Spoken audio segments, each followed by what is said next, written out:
All right, cool. We're gonna get right into it, guys. Some of you have already applied this process, right? The FTC method. Some of you have not. Some of you are new to this. What I'm gonna do is I'm gonna really go through the process from end to end, and then I'm also going to explain to you the new methods I've just recently added, which is the second round to verify the dispute, and also if an account was reinstated, which means like the companies or the creditors added a different variation of the account or the same account back to your report, how to dispute it. It's happened, and we've had students successfully remove reinstated accounts within a week's period. So this is going to be really cool for you guys to see, but I really wanted to get this on video so you can see how this works. Now, we're going to dive right into the FTC process and really explain to you how this works, and why we're doing it, right? And for some people, they may think that using this method is not the right method to use, but that's because they don't truly understand what this method is, right? So the FTC method, guys, is a way for us to dispute items that are added on our account fraudulently, right? So the FTC Fair Trade Commission, they regulate deceptive practices, right? They regulate corporations who are practicing any deceptive practices. They take complaints from consumers and business owners and businesses. They're really just the police. They can't really hold companies accountable, but they support in regulating them, right? So the only people that can hold a company accountable would be if they were taken to court and prosecuted and lost, right? But most of these companies never go to court and lose. And I'm very well assured that if you guys were to ever look up any cases of these major corporations ever losing a case, it's slim to none. Never happens because 100% of the time they do what's called a settlement. All right, these settlements are just a way to keep people happy, a way to quiet you, and it's just another way to appease everyone's situation. And usually, what ends up happening is they settle for a large amount. They don't admit any wrongdoing, and it always results in some form of payout, which is usually pretty small. So we're using this process because one, what we're doing is when we use this method, we are forcing their hand, right? If you use this method, right, and you're claiming that there was fraudulent activity that had taken place on your credit, and I'm going to explain to you guys why it was fraudulent, um, did they have to prove that it was not? It's not on you to prove it because you did not report any of that information, right? It's one thing if you put that information on your credit, and now you're trying to fight it, but they're the ones who are doing all the reporting. And it's their job to investigate, it's their job to provide us and be transparent in how they're reporting all this information. So this method is going to allow us to leverage that, and it's going to allow us to force their hand, so they can get items that aren't meant to be on our credit off. So this here is a quick summary of really how to use the FTC method and what the FTC is for, right? I'm not going to read it word for word because I really want to get to the meat and potatoes. I know you guys want to just go through the process, but it's really important that I know you guys really understand this stuff because, for one, the point of this is to educate you, right? You guys have to understand the knowledge. You have to be able to defend yourself. And two, if you're going to be dealing with these bureaus, it's going to help you understand how this works so you can enforce it, right? Because a lot of the times, if you're trying to dispute things over the phone or you're trying to dispute things over the mail, these bureaus are going to test you. They're going to test your wit. They're going to test your knowledge. They're going to see if you really know what you're doing and if you're persistent. Because if you're not, they're going to keep this stuff on your report. And that's just how it works. And 80% of the time, most people give up because they get stall letters, or they receive some sort of rebuttal, or the bureau tells them that they don't do things like they don't investigate. I've heard that recently. Like TransUnion told me they don't do investigations. I couldn't believe what I was hearing, but it's like that. But if I was new to this and I didn't have this knowledge, I would have been easily defeated, right? I'd have been discouraged just hearing that. But this second module just breaks down which law we're using, why, and how it works, right? It goes over all of the details, right? Now, this is called FCRA 605B, which is a block for all fraudulent activity that has occurred. And what I mean by fraud is if you think about fraud, it's basically when somebody is committing action or is adding information or applying for information, um, using your personal information without your consent. So if I, for example, was to go, you know, pull my credit report and somebody applied for a credit card, or if somebody, for some odd reason, 5 new accounts showed up, um, that all happened without me knowing, right? I wasn't involved, right? I wasn't part of that. I should know what's being added on my credit. I should be part of what's going on, right? And I'm gonna explain to you which law supports this. Now, if I don't know what's happened and if I wasn't informed, somebody committed fraud against me, right? Because at the end of the day, you're supposed to inform me when you're reporting information on my credit. So that's why we're using a fraud affidavit, right? Because an affidavit is a statement of truth, right? Because you truly, truly don't know why this company reported this information. And two, you have challenged to find out why this information was reported, and no one can give you anything. So therefore, somebody reported this information fraudulently. So now you're using a fraud affidavit, right, to have them rescind and block this information because it was done without your authorization. Now, the only way they should be able to report information on your credit is with your consent, with your permissible purpose. So this particular hack, guys, is going to walk you through how to remove these items within 4 days or less. And it's step by step, right? The first thing we're going to do is I'm going to walk you guys through a credit report, how to read it, how to basically organize this information using the systems I created, as well as it's going to walk you through step by step where to get your reports, how to prepare the affidavit, and also submit the CFPB complaint, all right? And with these 3 steps, you'll be able to get these items off of your credit.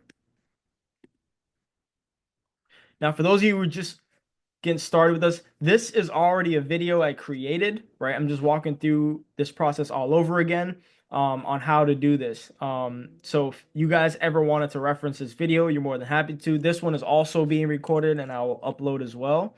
But I just wanted to make sure I cover any missing information with you guys and really get into details and give you an opportunity to ask questions. Right. So we're gonna get right into it, right? So we're gonna pull our credit report, right? And I pulled my credit report. I usually use my free score now, or if you have maybe one bureau you want to dispute. So if you have TransUnion you want to dispute, just go right to the TransUnion website. You'll be able to download a free report, or go to Experian. You can download a free report, or Equifax. This is only for individuals looking to dispute only one bureau at a time. But I recommend pulling all 3 because why?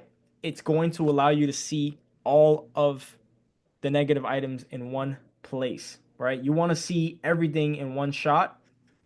Otherwise, what's going to end up happening here is you won't be able to catch all of the inaccuracies, right? Because what Equifax is reporting is not the same as what TransUnion is reporting, and same goes with Experian. All the bureaus tend to report inaccurate information, so this is going to really align you with what's going on.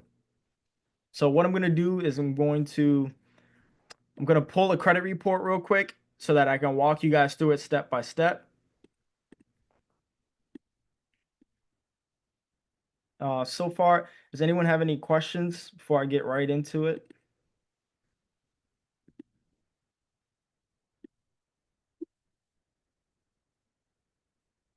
Okay,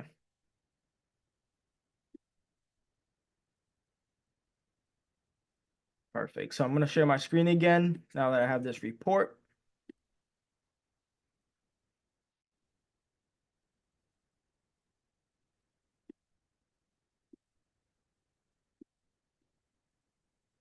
All right, can you guys see my screen? I have credit report here with all 3 bureaus. For those of you who are probably wondering where I got it from my free score now. Can you guys see my screen? Yep. Perfect. So you guys are going to pull your report. It'll look just like this, right? At the beginning, it'll have all your personal information, but I don't want to share what's on this report. So typically what happens, it's going to show you your address, your name. It's going to show you pretty much all the employees that the bureaus have registered under your name. And those are also disputable. So typically when you're looking at your credit, you only want to have one of each. You want to have one name, one address, one employee. You don't need to have an employee up there, guys. You can remove it if you want, but the less information these guys have on you, the better. So that's also disputable. Now, taking a look at this, right? It looks like it's a lot of numbers, right? But there's two places we're going to focus on, right? While it's important to know about the total number of accounts, we're really only focusing on the delinquent and the derogatory accounts. Why? Because these are the ones we want to remove. Okay. So because we're focusing on delinquent and derogatory, we want to take a total number of how many we have. So right here, we're looking at a total of 6 negative items, and it's pretty consistent across all three bureaus. It's common to see, 6 on Experian, 1 on Experian, totaling 7, and then the rest are 6. It's very common to see certain bureaus with more negative items. But in this particular case, this client has 6 total negative accounts on each bureau. So now that we know we have 6, we're going to prepare the report to organize 6 negative accounts. Okay. Also, inquiries. If you guys want to remove inquiries, this is also another thing to consider. But we'll get to that at the end of this when we go through some accounts. So because there's a total of 6 negative accounts, right? When you are making an FTC report, you can only make um every one FTC report, you can only have 5 accounts. So in this case, we would have to make 2 affidavits, okay? Now, because we have to make 2 affidavits in this case, we would put 5 on one affidavit and then 1 on the second one, right? And that's how it would have to work in this case. So if you had 10 negative items on your credit, you would then create 2 affidavits, okay? And when you're creating those 2 affidavits, you'll include all 5 accounts on separate affidavits. And if you have more than 10, you are now going to have to create 3 affidavits. Okay. Now I'll walk you through how to do that later. But first, we're going to organize all the information because this is where most of the work is. Most of the work is in actually getting all of this stuff organized because at the end, you'll see where the payoff is. So, reading a credit report, there's only 5 items we're looking for when we pull the credit report, and I'm going to show you why. Okay. So when we're creating the FTC affidavit, this is the script we want to be in, right? So step 1 through 3 are to educate you guys, right? These 3 are to really walk you through what the process is, what it is, what it means, what it entails. Now we're getting into the meat and potatoes. So you pulled your report, right? Your report looks just like this, right? You've downloaded it. It's telling you all your accounts and all the information that is included with the account. And you're going to now start organizing. So I tell you to sort the accounts using the following format because this format is really all the information you guys need to know. You don't need to overthink it or try to figure anything out. And I have a notepad here that I use to organize this information. So just so you guys can get an idea of how I would do this, I'm going to show you. Let me hide this panel.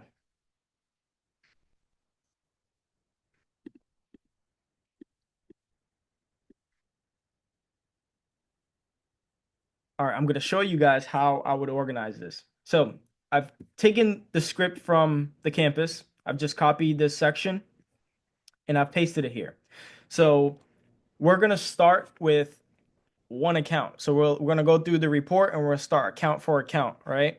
So what we're looking for is the account negative, right? So you're going to look for all the negative accounts because right now we have a current account here, which has a payment status of current, 90 days late and current. It is a closed account, but this particular account, guys, is just a late payment account. So If you have any negative items with late payments and you want to remove those accounts, then this is the right process, right? If you don't want this account removed, then don't use this process, right? So, for example, if you want to keep this Macy's account, right, that is currently showing that it's current, it has a late payment status for TransUnion for 90 days, but you want to keep the account, this is not the way to dispute it, right? I'll show you another way to dispute it. But if you do want to remove it, let's pretend we do, right? Let's say I don't want to have to dispute it any other way. I want to remove the account. So we would now add it to the template, right? So the first thing we would do is start with the account name, right? We're going to copy it and paste it into the account name right in this section. Then we're looking for the account number next, right? So I'm going to copy the account number.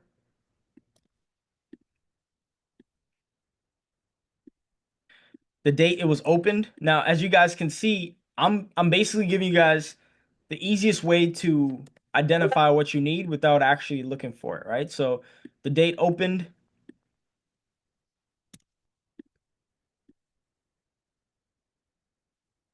and then the type of account, right? So this account is a credit card, right? It's a Macy's store card. So we're gonna put credit card. We know what type of account it is. Now, let's say you can't find the type of account it is, right? Usually it tells you the account type right here, right? It says charge account, which is also a credit card. But if this was blank just like this, just put credit card. It's completely fine. What's important is the account name, the number, and the date it was opened. Second, what we're looking at, guys, is we're going right to the type of bureau we're disputing with, right? In this case, we're removing this account for all three bureaus. So I'm selecting TransUnion, and now I have all the information I need to create the affidavit, right? So these are the only pieces of information I need to plug it into the affidavit, aside from the amount, right? So we're going to put the amount down here as well. Now, what I'm doing now is I'm going to copy and paste the same information, guys, so I don't have to redo this for the other three bureaus, okay?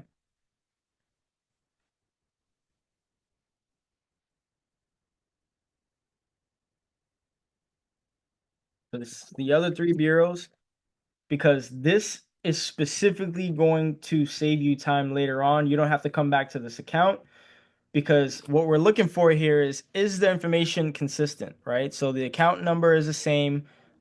It's likely that, let's pretend Experian had, you know, all the account numbers except for the other remaining half, right? Say it had 60353 and it was missing the rest. You would put 60353 and not include the rest. Why? Because that's what Experian has on file, right? You want to dispute exactly what it's reporting, right? Because if you're disputing different information, they may not consider it being an accurate account, right? You want to include all the information that it's telling you is on the report. So that took just a matter of minutes, right? So we're going to go through a second account shortly here, but I just want to show you what we did again, right? So I copied and pasted the format that we're going to use for every negative item that's on our credit report, right? You can use Word document. You can use notes. I'm using notes in this case. Anything that you guys are comfortable with, that's going to allow you to organize this information, right? Because you need somewhere you can manage it and it's organized and easy for you to set aside. So now that we have all this information here, right? We're just going to review and make sure all the information is accurate. So are you noticing that the amount for the highest balance for Equifax is different from the other two, right? Experian and TransUnion is showing 260. This particular account is showing 200. So I'm going to go to Equifax and I'm just going to update that to 200. The account numbers are correct, right? The date it was opened is the same. Now, you guys are probably wondering, well, do we include the dates as well, right? You only need the month and the year, right? So if you wanted to organize it like this, you only need the month and the year. So what I'm going to do is I'm going to copy the date, right? And you can keep it in this format. You only need the month and the year. You don't need the exact date, right? You don't need the exact date. You can still put the exact date. It won't bother you guys. The whole idea is the bureaus only care about what month it was opened. That's the only information they need. Okay. So now that we have this information, we figured out that the name is the same, the account numbers are the same, the dates are the same. The only amount that changed was the balance, right? The balance is the only thing that was really different between all of these accounts. Okay. So now we're looking for the next negative account. And in this case, we're going to look for a charge off, right? So this account is currently positive, right? It's a current account, um, right? It doesn't have any late payments, so that's positive. So we don't want to remove this account. And what we're looking for next is any other negative accounts. This one has no late payments, it's current, and it has no negative delinquencies on it, right? We'll keep scrolling to look for more negative accounts. All right, so this one has late payments on it. If you want to remove this account, we can surely do, but I'm actually going to take you to another example so you guys can see what to look for, right? Because I've shown you a late payment account that you can add to the FTC report to remove. But now I'm going to look for a collection, right? So I can give you guys a variety of examples. We have an auto loan here. Why? This auto loan has positive payments, no derogatories. It is current, but it is a closed account, right? It's a closed account. So this is actually a good account to have on your credit. If you remove an account like this, you will lose the age, right? And that's why it's very important, guys, to understand how the credit report works. Because if you try to remove an account that has age, it was positive, you might lose age on your credit profile, right? This account was opened in 2015. So as of right now, we're looking at an account that's going on to 10 years old. So you would lose about 9, 10 years of age if you were to dispute this account completely off, right? All right. So this account has late payments as well, but like I said, we're not gonna do that. We want to go right for a collection. Here we have a repo here. So if any of you have a repo, right, this is a perfect example.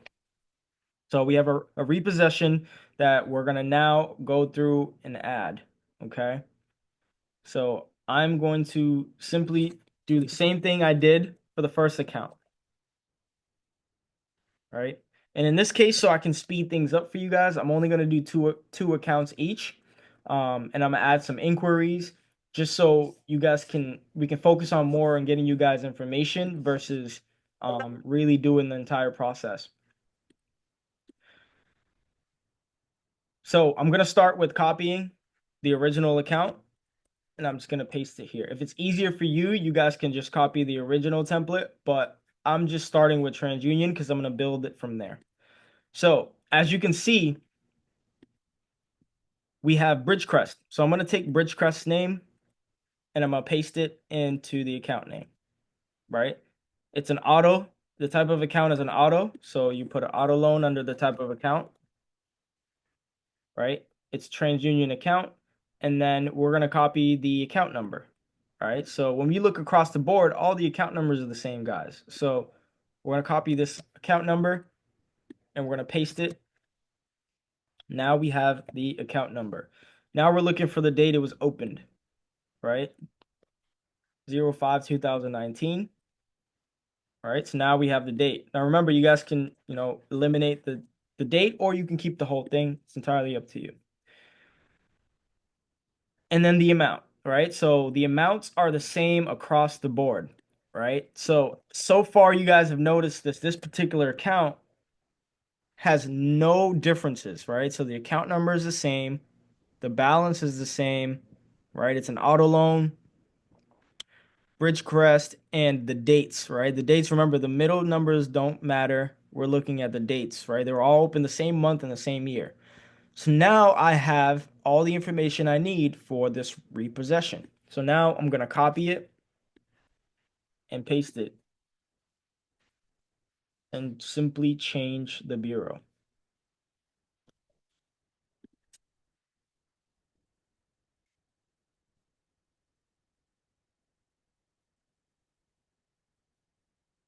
Pretty straightforward. Any questions so far, guys? Have I lost anyone? So far, we've listed two accounts that we're going to create an affidavit for.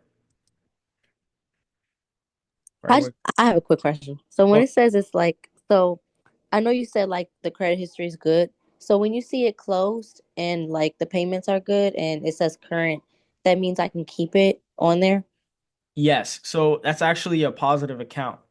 What you're looking for is anything that has, late payments, it's a collection, and it's showing derogatory accounts, right? You have to be very particular with those type of accounts. So, for example, this one.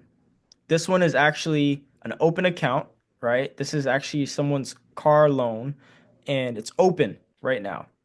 But it's late 60 days and late 30 days, right? It was opened in 2020.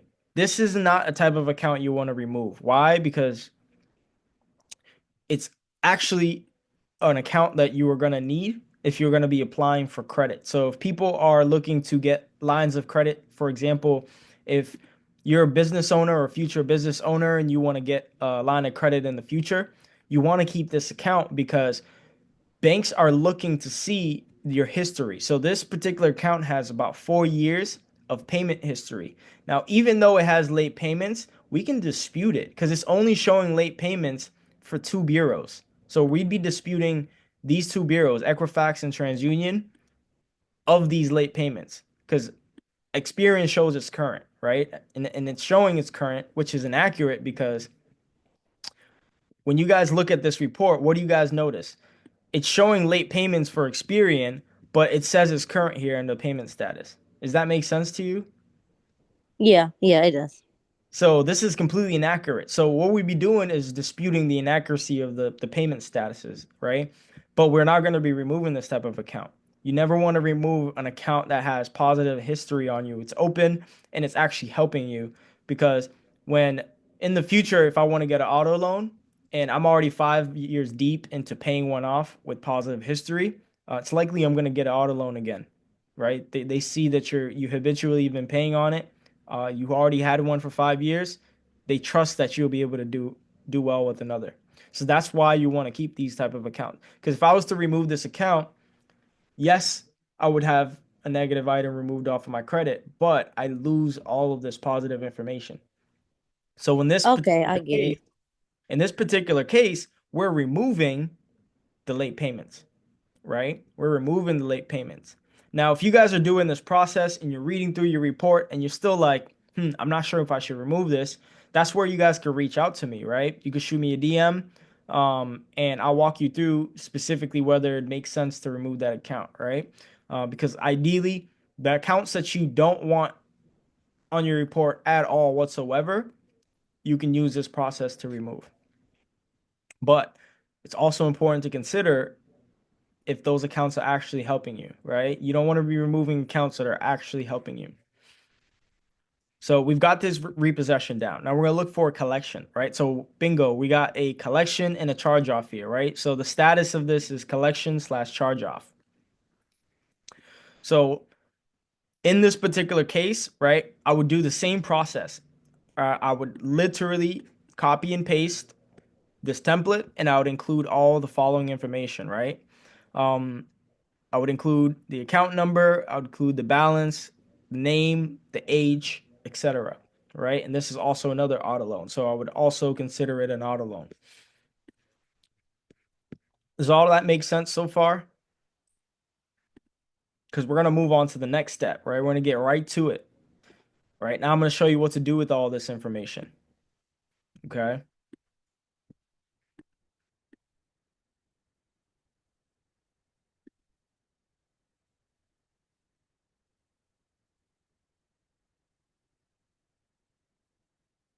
Let me show you what to do with this information. Can you guys see my screen? This Yeah. all right, cool.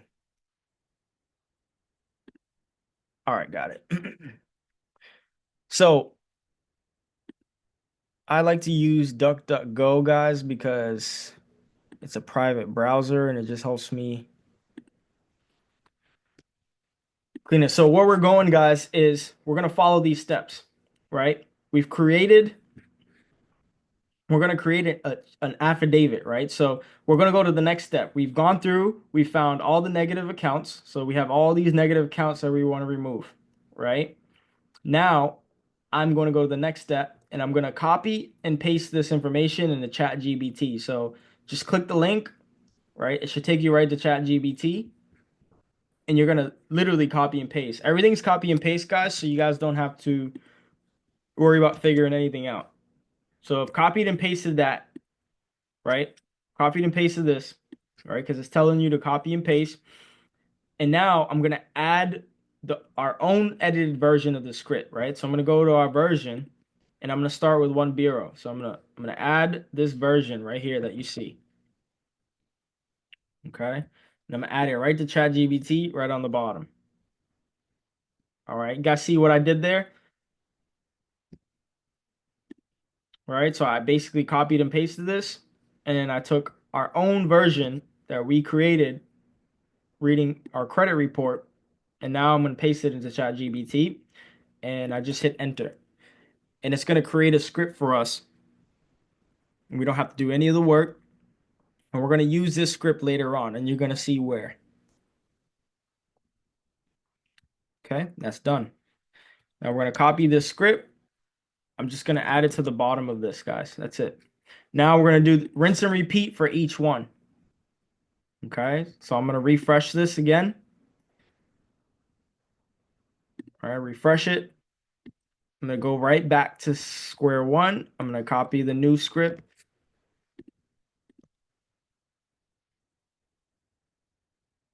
I'm going to do the same thing for Experian.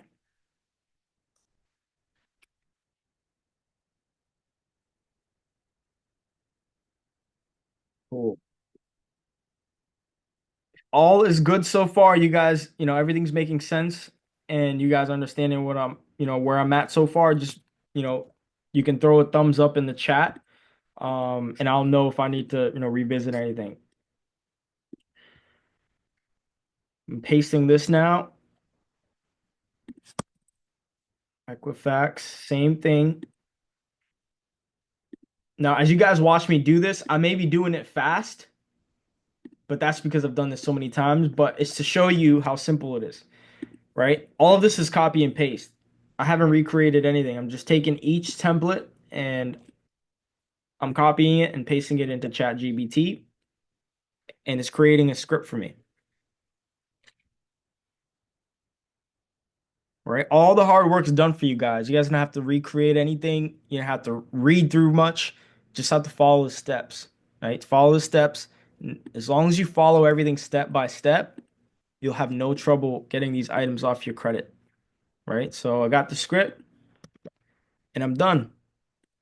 So now I have all my scripts, right? So if there were 5 accounts here, I'd copy all 5 accounts with the script and it would include 5 accounts in the script. Same goes for the rest. Okay. So now we have all the ammo we need to create an FTC affidavit. Okay. So we're going to create an FTC affidavit.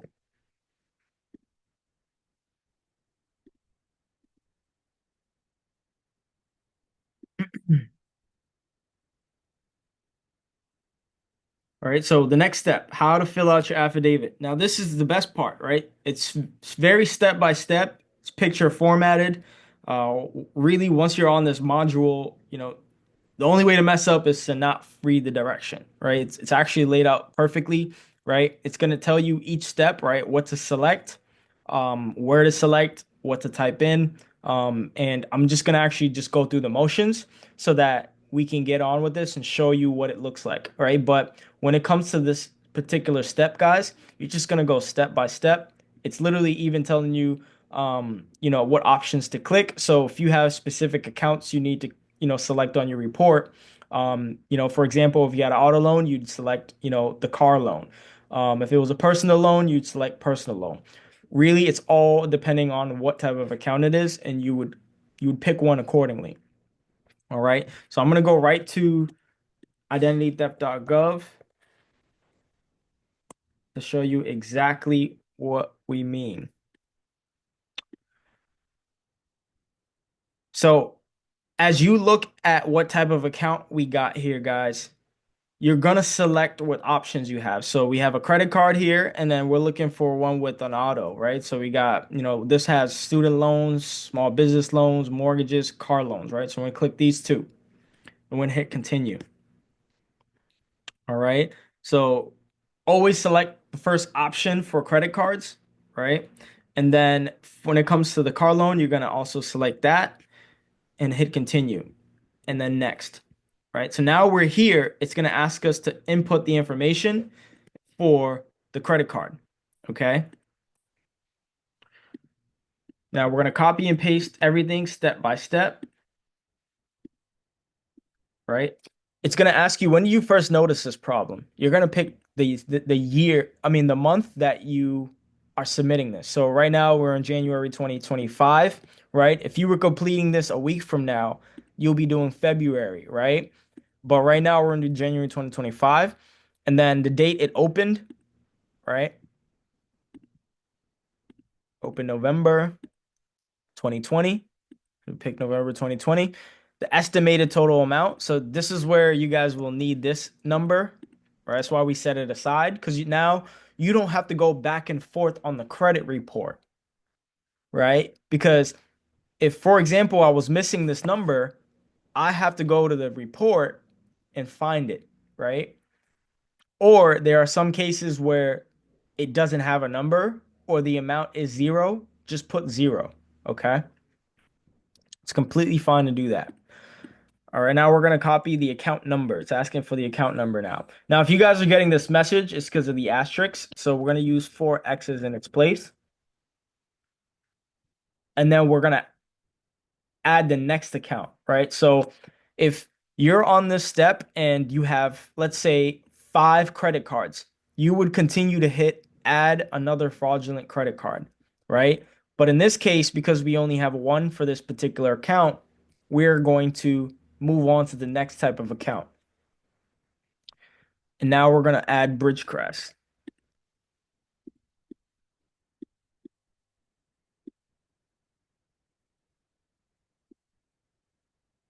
All right, 2019. Now we have the estimated total charge and then the account number.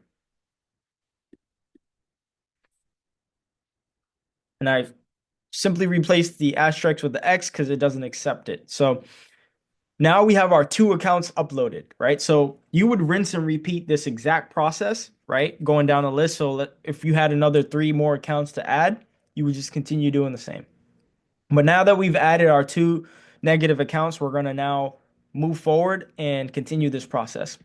So this is the personal information section, right? So you'll notice in the campus, there really isn't a picture of one, right? Because you're basically putting your personal information, right? So here it's step 8, personal information and verify your phone number. That's it, right? So it's pretty self-explanatory. I'm gonna just put a folks name here, Eric Fox, and then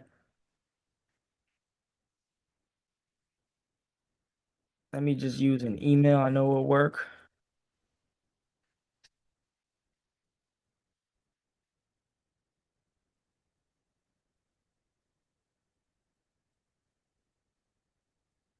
All right. And I'm gonna use a number. So when it comes to putting your phone number, guys, if it doesn't work, I recommend either trying a different browser or a different number because sometimes it doesn't accept the phone number. Um, and if you have those issues, there's also other solutions. You can always reach out to me. I have different solutions, but those are the first 2 ways to solve that. But in this case, I'm going to use a phone number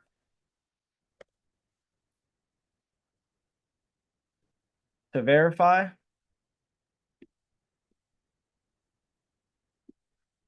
you can either have it call you to get your code or just shoot you an SMS text message. But we're gonna get SMS, right? You submit your SMS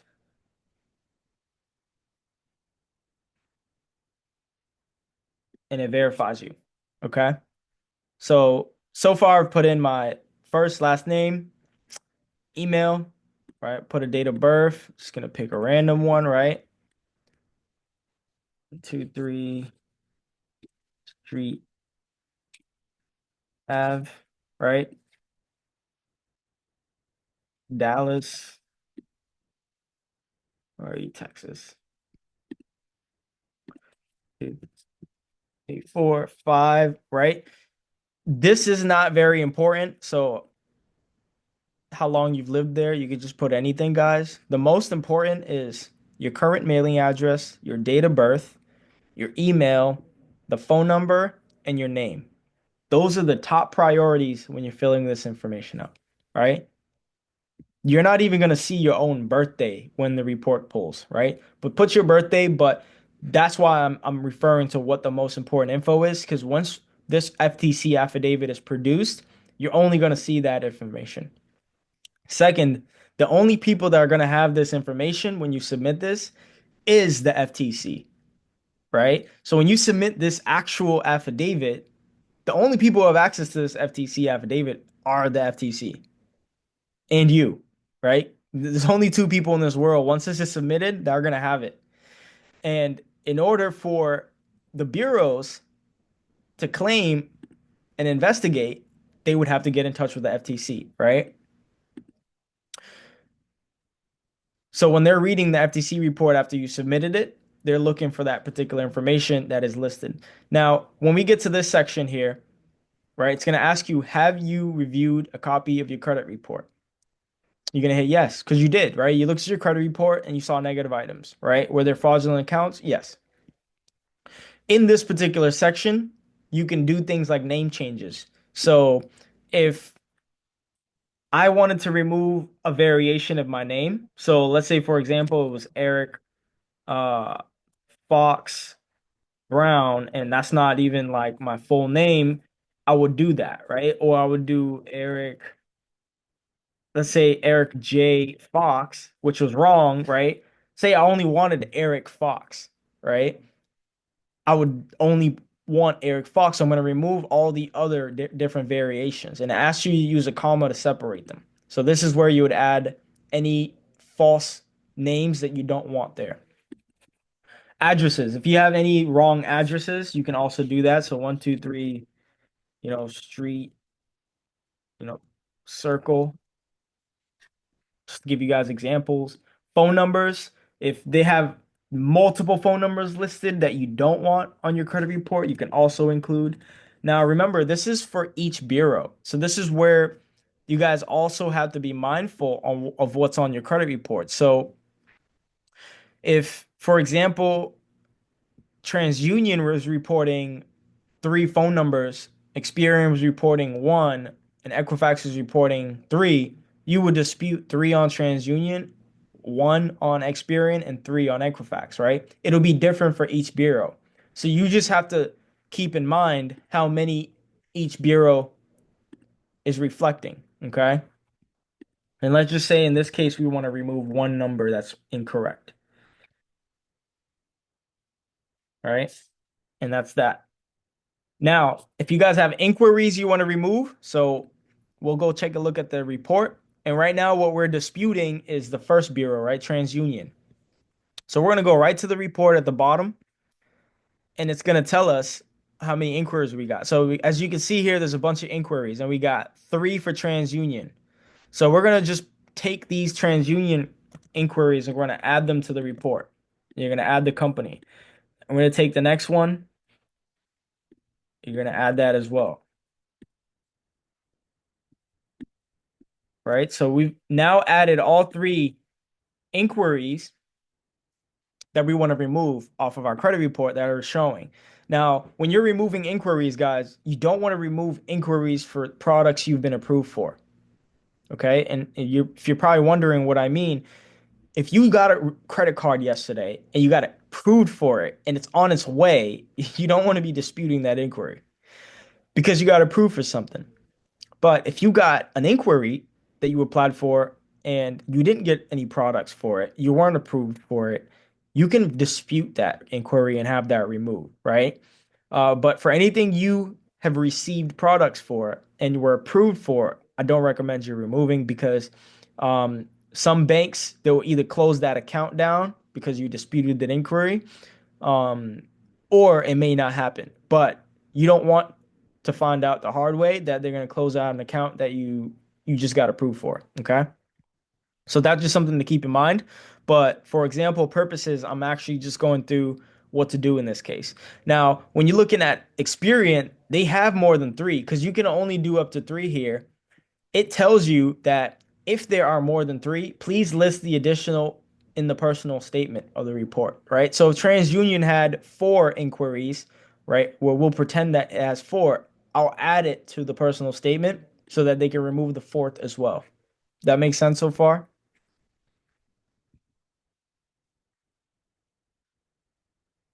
So right now, we've acknowledged that we looked at a report, right? That there were fraudulent items on the credit report. We've added all of the negative information that we want to remove as far as names, incorrect addresses, phone numbers that we don't want listed, right? You can also add employment information you don't want listed. You can dispute anything, guys, right? Now we're going to move on to skipping the rest. Everything here stays no, and you'll see that in the campus, right?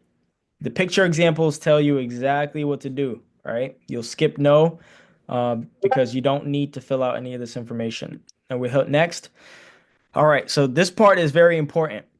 All right, and I show you this example here for a reason, right? I've done split screens here because you cannot copy and paste using this. You will not be able to copy and paste. Okay, so you have to drag this information, right? Because I'm going to show you if I try to copy and paste this, right? I just copied it. I can't paste it. So you have to drag it into the box so you don't have to type it all out. Because imagine typing out all this information for three FTC reports. It's going to take you some time.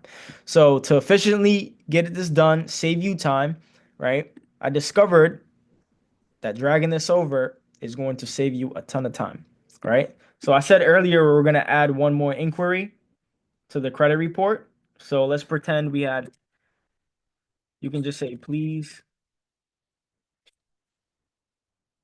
remove Amex inquiry, right? And then whatever date it was. So let's say it was, 01/2025. Done. That's how you add an inquiry, guys. It's that simple, right? It tells you to add it. Now, if I had another one I wanted to add, you know, Bank of America,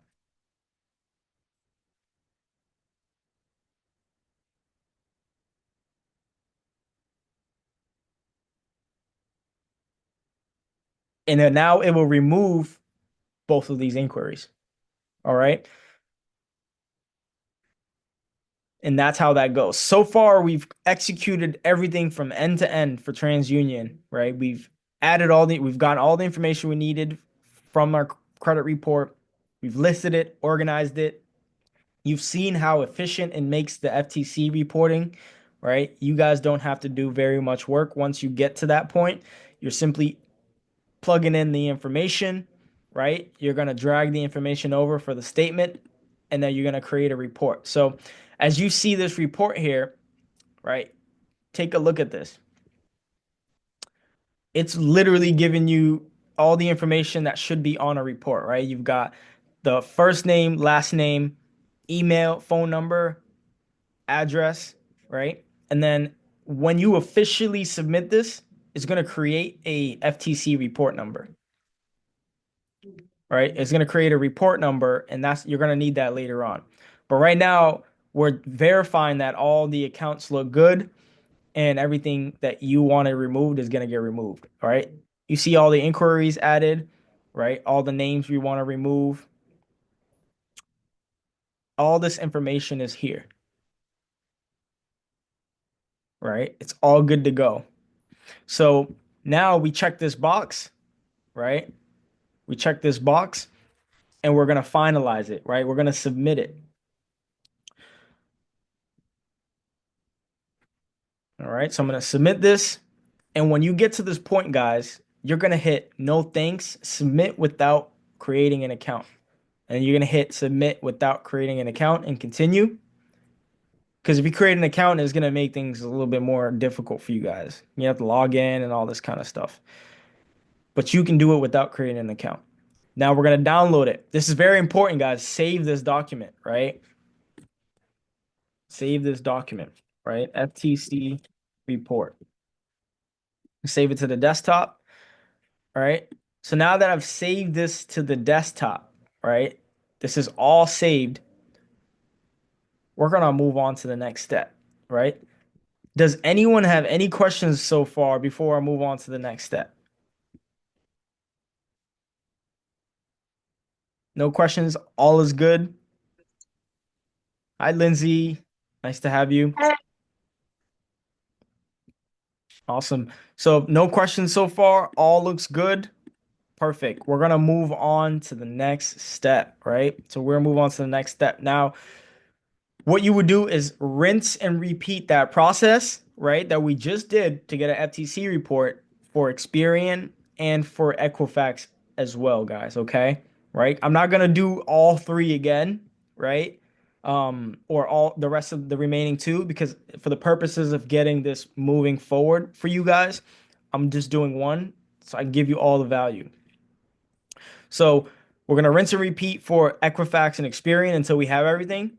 But now that we have our FTC report, this is how it looks, right? You get your report number, right? You've got all the information you need here. It's going to give you that statement. You need that statement, and you need all of these accounts that you're intending to remove, okay? That all makes sense? So we're going to move on to the next step, right? So when we get to the bottom of this, it's time to submit the complaint, right? It's CFPB. So we're going to go right to the CFPB, guys. Now, the CFPB complaint is right here. We're going to click on CFPB complaint, and this is just as easy as the last one, right? It's step-by-step pictures. You literally don't have to figure anything out. If you just follow it, it tells you what to click. So I'm going to go through the motions live so you guys can see how this works. We'll go to the CFPB. If you don't already have an account, right, you can set up an account with the CFPB using the steps. Create a CFPB account, right under Consumer Financial Protection Bureau. You know, it walks you right through it. You'll click on the self portal link. It'll take you there. You'll fill out all your information, and it takes 2 seconds. You'll verify your email, and you'll be able to set up an account. Okay. So what I'm going to do is I'm going to log into mine. My account. All right, cool. So now that we're all logged in, we're going to start a new complaint, right? We're going to click start a new complaint, and then we're going to get right to it. All right, this is actually very easy. Everything's copy and paste again. You just follow the picture format. All right. So rather than reading this, guys, over to you, I'm just going to go through the motions. If you have questions as I go through it, let me know. But again, I'm basically clicking all of the buttons that you see highlighted in blue. I'm not doing anything any different. All right. So we're going to go through all the motions.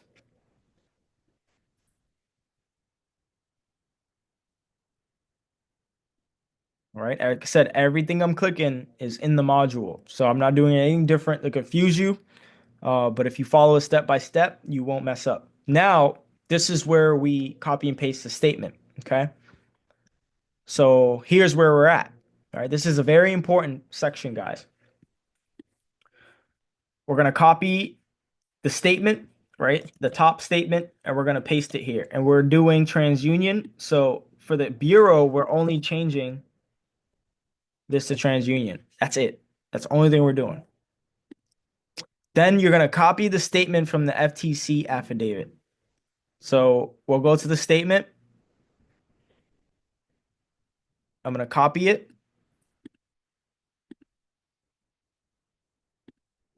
and I'm gonna paste it.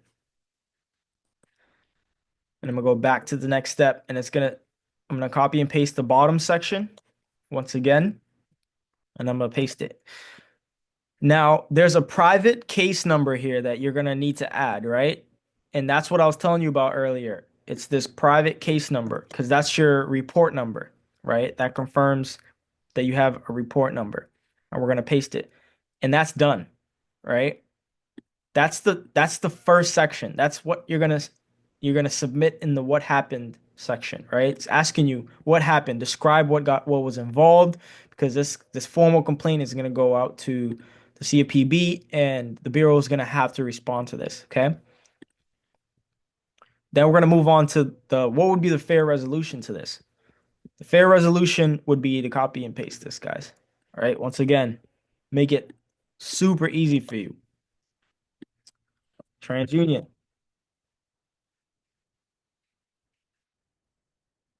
All right, that's it. That's done, guys. You just submitted the complaint, right? It's literally everything that you need in your complaint is here. Now it's time to upload your documents, right? And here I tell you exactly what you need to upload. So you need to have a photo ID, proof of address, okay? Your affidavit and your social security card. All right. So I'm not going to upload all those right now. I'm just going to upload the affidavit just for example purposes, right? So I'm going to take the FTC report and I'm going to upload it just so you can see how it works. But now we're going to move on to submitting it, right? So before you leave, you should have your FTC report, your ID, your social, and a proof of address. So proof of address can be, a pay stub with your address. It could be a bill. It could be a lease, right? Lease agreement. Anything with your address on it. It's proof of address.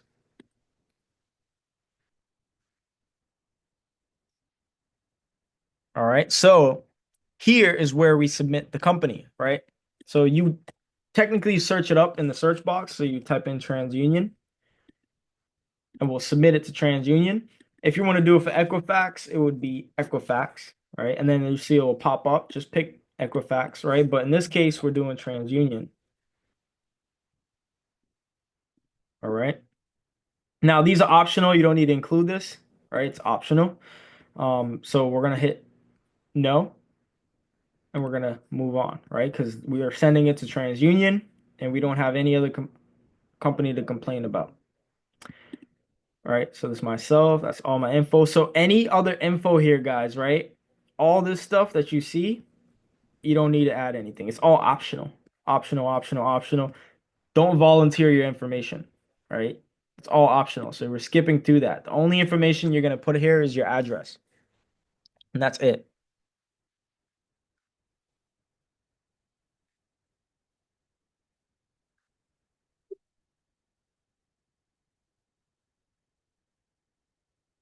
All right. So now we're moving on to the summary, right? We got the summary of everything. Here is where we're reviewing the complaints, right? We're reviewing all the information that we would need in order to remove this information. We've got the resolution, we've got what happened, right? Everything we copied and pasted from the campus. All right, you're going to verify all your reports are there. If you mess something up, just hit edit this section. It'll take you right back. You won't lose any progress, but whatever you do, don't hit back, right? Just hit edit, right? It'll take you right back and you can naturally, continue to move forward and finalize the dispute. Now we're going to hit submit. Boom. And then we submit, right? I'm not going to submit this because it's not actually a complaint, but you guys get my gist here. Any questions so far? Right? I've pretty much gone through how to submit this report so that you guys can have an idea how to do this. Was that confusing in any way? Do you guys feel good about this? Like, what are we thinking?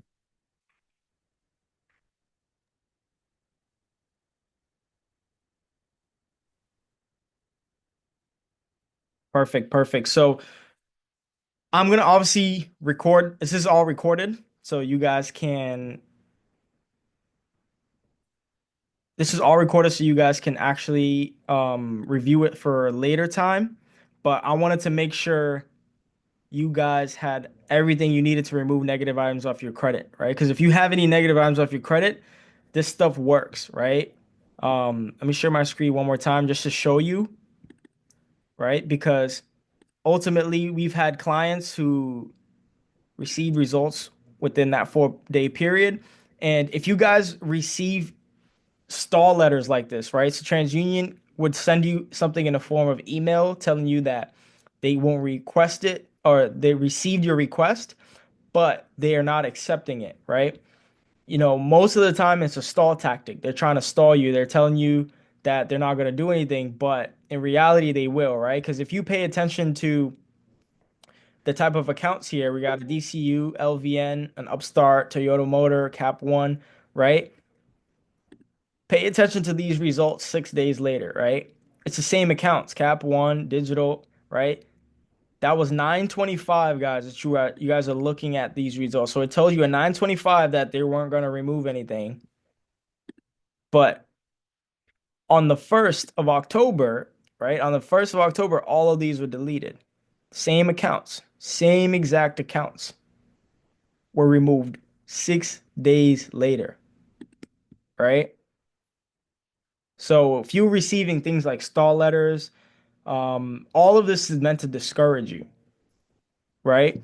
Because with this particular process, there's only one way this is going to work is they're going to remove the accounts. And if they're telling you otherwise, then you move on to the method of verification. Because what this is going to force them to do, it's going to force them to now expose what methods they took to investigate, right? Who did they contact? How did they verify this information? Who did they verify with? And 100% of the time, they don't verify with anybody, right? 100% of the time, they don't verify with anyone, right? Because I've recently showed you guys multiple times that, Equifax recently just got sued, right?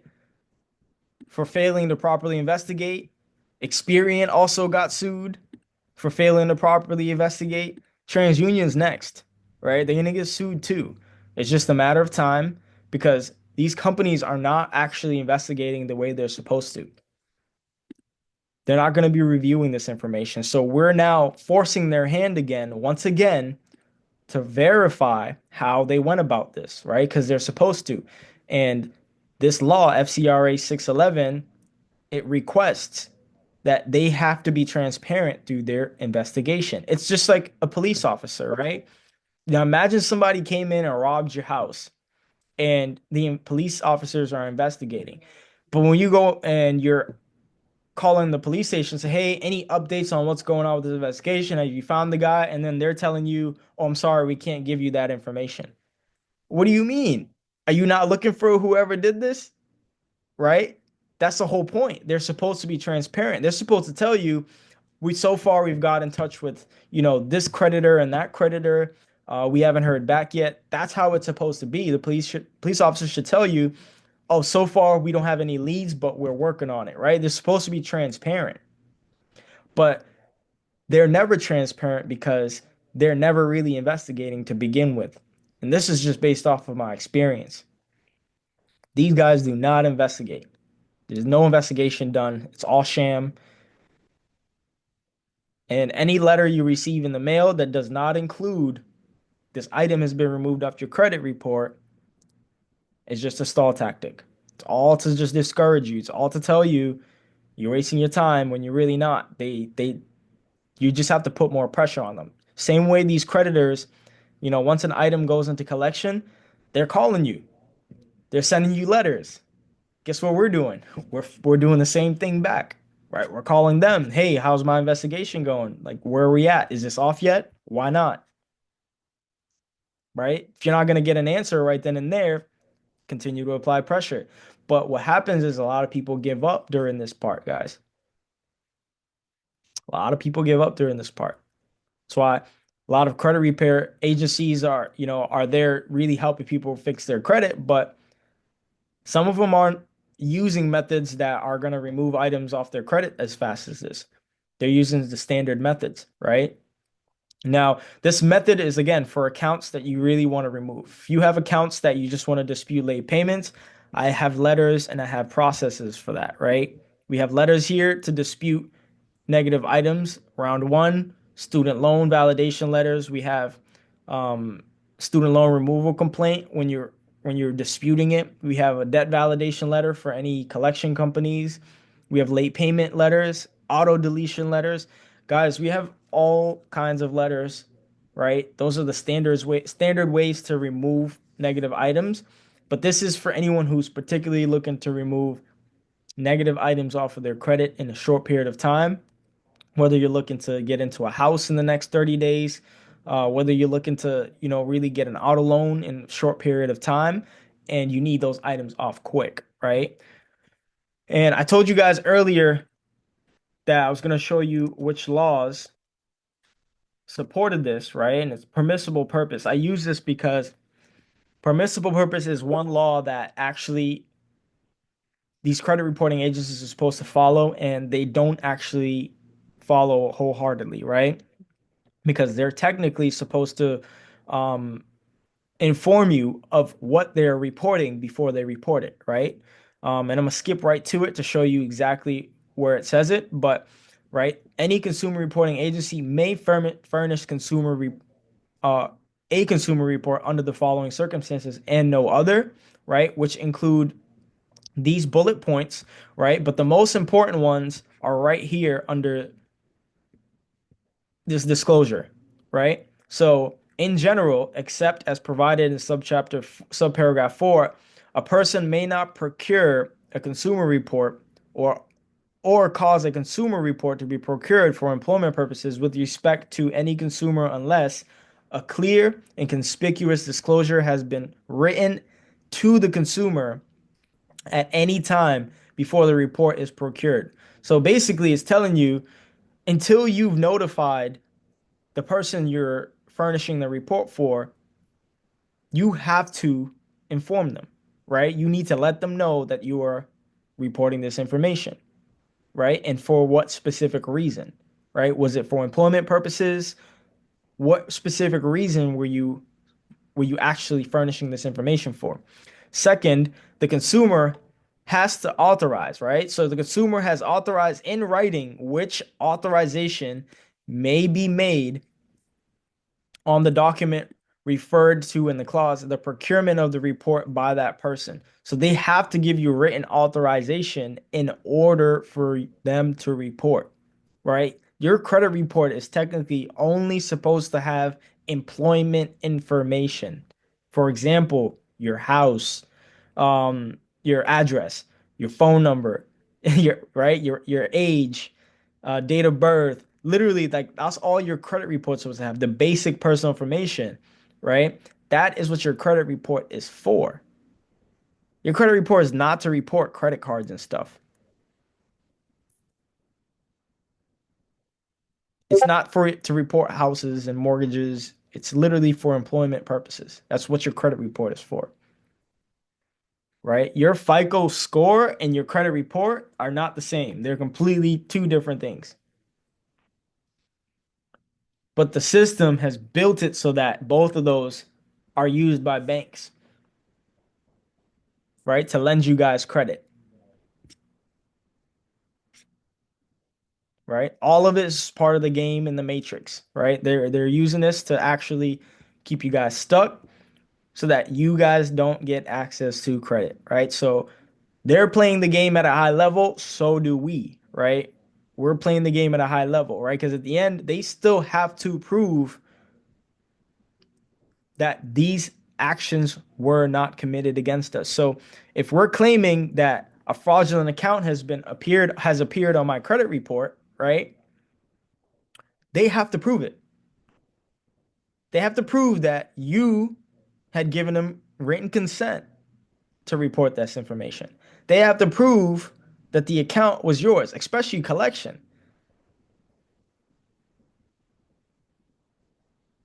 Those accounts were sold to another company without your consent, without your signature. It is not your account.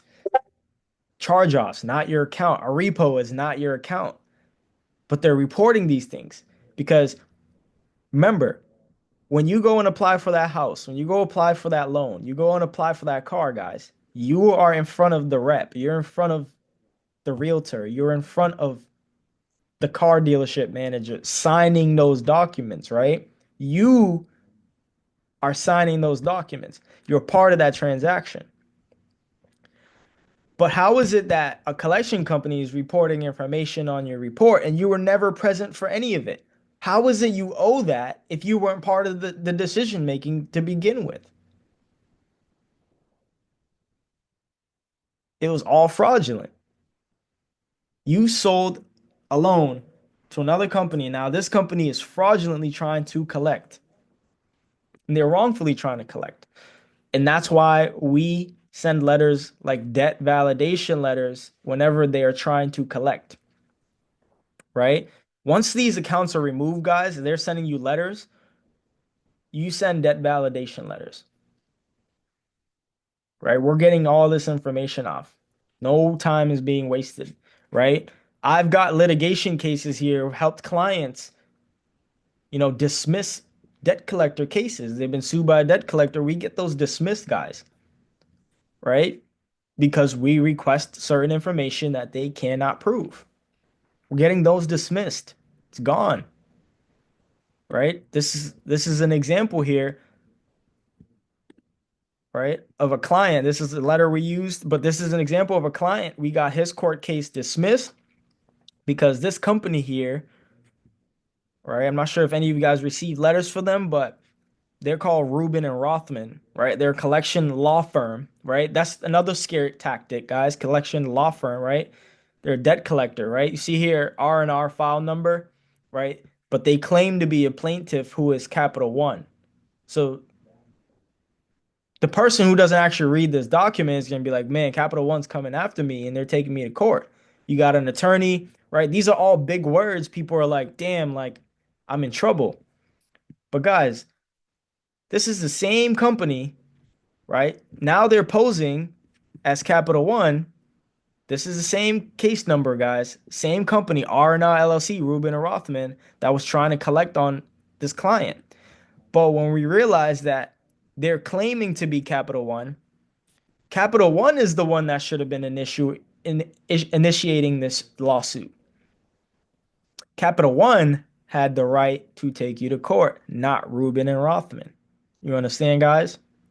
So when I say you don't own the debt once it's sold, they hand over the rights to collect.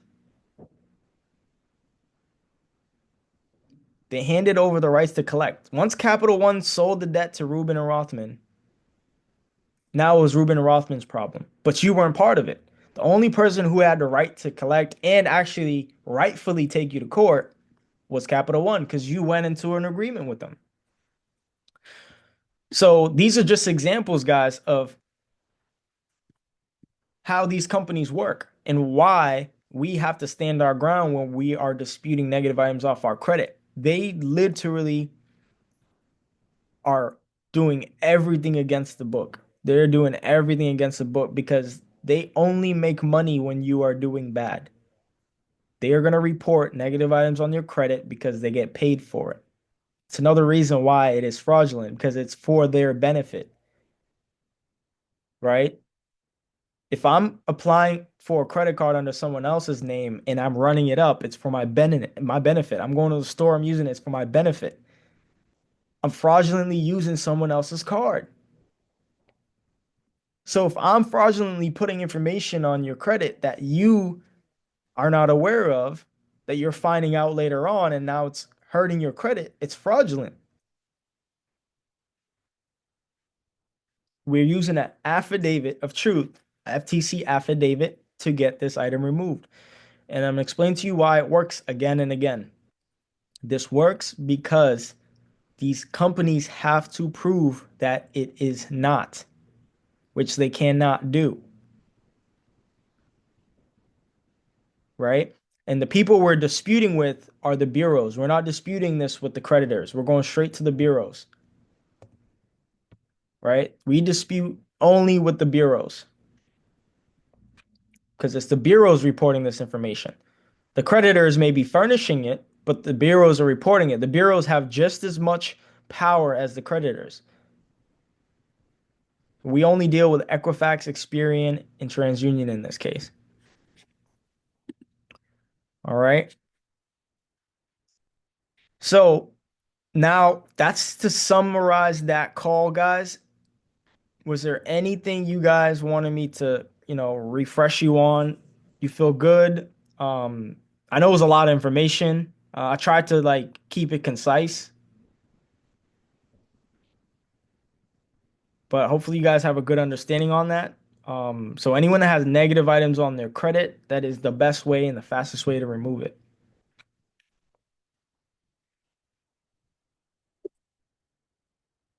All right. And again, I'm here for you guys. Tomorrow we have a call Q&A. So if people are going through the campus have questions, I'm going to be hosting questions. There's no specific topics. We're going to literally be going over questions on any topic in the campus, whether it be, if you guys want to learn how to, start a trust, if you guys want to learn how to endorse your bills, you want to learn how to start an Airbnb business, whatever it is you guys want to learn, Mondays are the days. Mondays Q&A, and then business fundamentals. We dive deep into how to structure your profile to get access to 50 to 250K in business funding. And we dive deep into all of those details. But for now, it was a pleasure hosting you guys tonight. And I look forward to seeing you guys tomorrow. And I hope you enjoy the rest of your evening. Have a good night, guys.